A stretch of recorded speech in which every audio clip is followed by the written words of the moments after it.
Vincent. سریال اریک، آخرین ساخته شبکه نتفلیکس.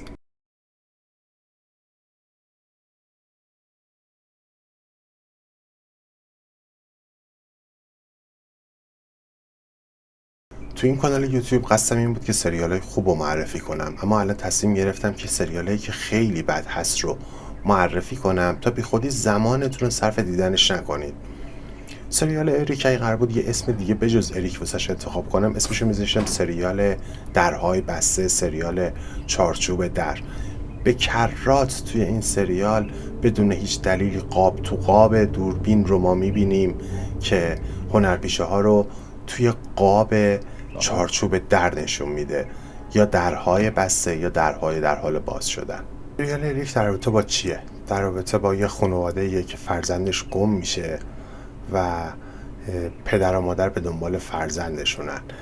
خیلی ساده است اگه بخوایم این خلاصه یه خطی رو واسش بیان کنیم. دو تا ران رو میتونیم واسش در نظر بگیریم. یکی پلیسی که به دنبال این فرزند گم شده این خانواده هست. یکی روانشناسی، برخورد پدر و مادر با فاجعه‌ای که براشون رخ داده، فرزندشون رو گم کردن، حالا چه عکس العمل هایی نشون میدن در مقابل این اتفاق. نویسنده و کارگردان این سریال جوری فیلم نامه رو نوشتند و به تصویر کشیدن که ما باور نمی کنیم یک خانواده‌ای میتونه خوشبخت باشه. یعنی تنها خانواده‌ای که توی این سریال وجود داره همه نوع فلاکت و بدبختی واسش وجود داره و اصلاً نزدیک هم به یک خانواده خوشبخت نیست. مدام زن و شوهر دارن با هم دعوا میکنن، مدام همدیگر آزار میدن، آزار کلامی میدن. Money, they take your soul because they don't understand anything but money. Grandchild. Tell me one fucking time they've ever shown any interest in their grandchild. شخصیت مرد داستان کلکسیونی از ایرادها، اشتباهها، رفتارهای نادرسته. حتی نزدیک نیست به یک انسانی که نکات مثبتی هم داشته باشه. همکاراش رو آزار میده، همسرش رو آزار میده، به فکر فرزندش اصلا نیست، مراقب او هم نیست و انگاری دچار عقده‌های کودکی هست که همیشه میخواد تحکم کنه و خودش رو اثبات کنه به عنوانی که نفر اوله، نفر شاخصه، نفر برجسته است. چه موقع سریال میتونست خودش رو نجات بده از یک سریال سطحی. یک نقطه عطفی داره این سریال در لحظه‌ای که پدر خانواده میفهمه که فرزندش گم شده و طبق گفته های فرزندش یک قولی زیر تخت این فرزند زندگی میکنه و مشخصاتش رو فرزند برای پدر گفته، نقاشی هاشو کشیده. تجسم این قول در ذهن این مرد واقعیت پیدا میکنه و میتونه اینو ببینه.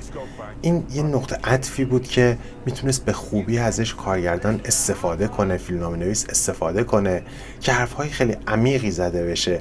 اما متاسفانه این فقط یک موجود زائده که هیچ کار خاصی هم تو طول سریال انجام نمیده، هیچ مفید فایده نیست، هیچ اتفاقی نمیفته که ما کمک کنه بهمون بهتر بتونیم درون این آدم‌ها رو بشناسیم. نقش‌های فرعی سریال کیان؟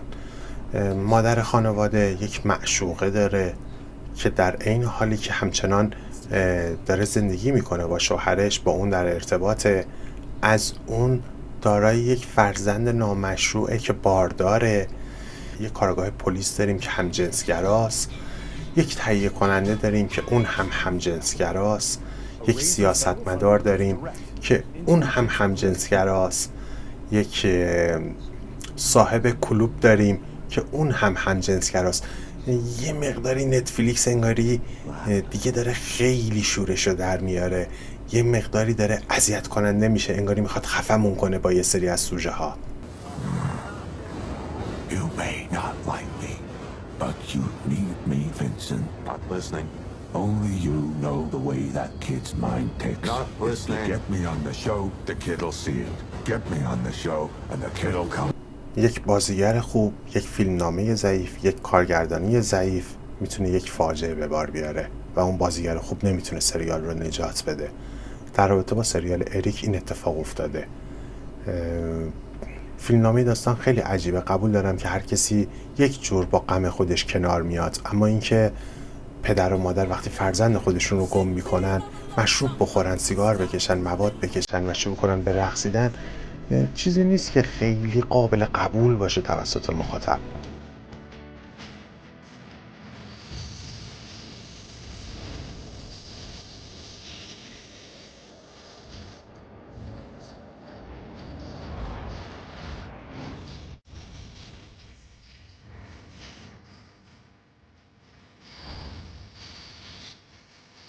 توی این سریال تقریبا نقش مرد داستان تو همه موضوع مقصره و کارگردان زن این سریال و فیلمنامه نویس زن این سریال خیلی اصرار دارن که همه مشکلات از مرد خانواده میاد و در انتها وقتی که میخوان مشکل رو حل کنن میگن این مرده که باید بره بازپروری و اصلاح بشه و برگرده مثلا به جامعه خودش، به خانواده خودش، و این رو از جامعه مرد سالاری میدونن.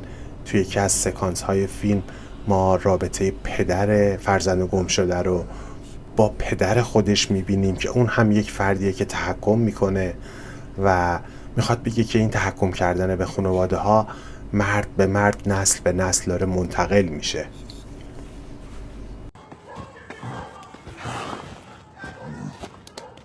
Oh, man, we've been doing this for days. This kind of makes sense. None of this makes sense. Will make sense. Round and round in circles, wasting time. What you can't accept is that it's all your fault that the kid ran away. Jesus. That'll give... این سریال همه چیزش شعارگونه است، همش در حال شعار دادنه و به شدت با صدای بلند این کار انجام میده. به قول هنریا گل درشت این کار انجام میده و تو ذوق میخوره. فیلمنامه فوق‌العاده ضعیفی داره و دلیلی که این موضوع این سریال رو انتخاب کردم که راجبش صحبت کنم اینه. واسه وقت خودتون ارزش قائل باشین، واسه اینترنت، حجم اینترنت خودتون ارزش قائل باشین. سریال ارزش حتی یک بار دیدن هم نداره. یه سریال تکراری ببینین، بگیرین بخوابین، مطالعه کنین، برین ورزش کنین، اما وقتتون رو واسه دیدن این سریال حروم نکنید. در انتها شما رو ناراحت میکنه.